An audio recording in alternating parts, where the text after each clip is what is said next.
दोस्तों नमस्कार, आप सभी का स्वागत है।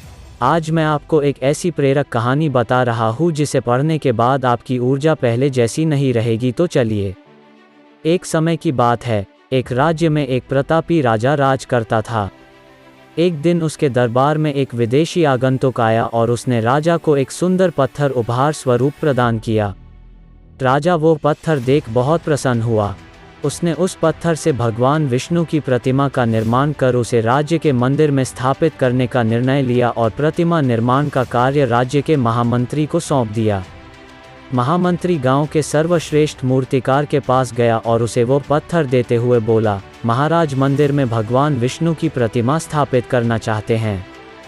7 दिवस के भीतर इस पत्थर से भगवान विष्णु की प्रतिमा तैयार कर राजमहल पहुंचा देना। इसके लिए तुम्हें 50 स्वर्ण मुद्राएं दी जाएंगी।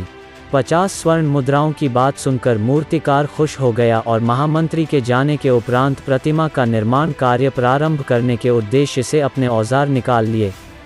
अपने औजारों में से उसने एक हथौड़ा लिया और पत्थर तोड़ने के लिए उस पर हथौड़े से वार करने लगा, किंतु पत्थर जस का तस रहा।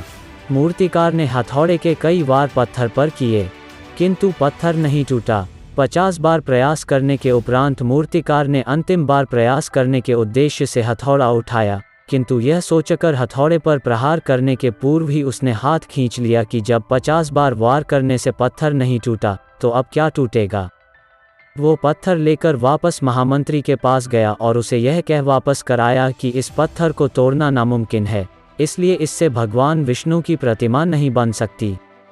महामंत्री को राजा का आदेश हर स्थिति में पूर्ण करना था, इसलिए उसने भगवान विष्णु की प्रतिमा निर्मित करने का कार्य गांव के एक साधारण से मूर्तिकार को सौंप दिया। पत्थर लेकर मूर्तिकार ने महामंत्री के सामने ही उस पर हथौड़े से प्रहार किया और वह पत्थर एक बार में ही टूट गया।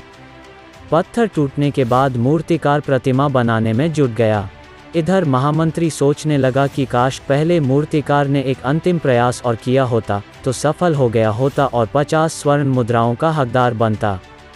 सीख मित्रों, हम भी अपने जीवन में ऐसी परिस्थितियों से दो चार होते रहते हैं।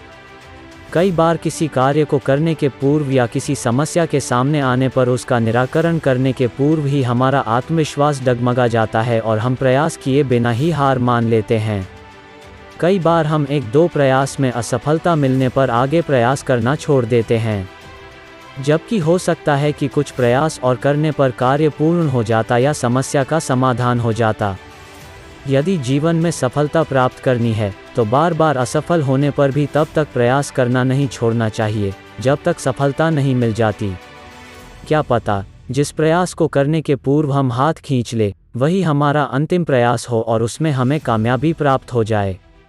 यह कहानी आपको अच्छी लगी होगी। अगर आप चाहते हो कि आपको ऐसी मज़ेदार कहानियाँ मिलती रहे तो आप बिल्कुल सही जगह पर है। कोई सुझाव हो तो कमेंट के माध्यम से मुझे ज़रूर बताएं। और अगर आपको यह मोटिवेशनल स्टोरी अच्छी लगी हो तो इस कहानी को और लोगों से, आपके दोस्तों के साथ आप शेयर करिए। शुक्रिया।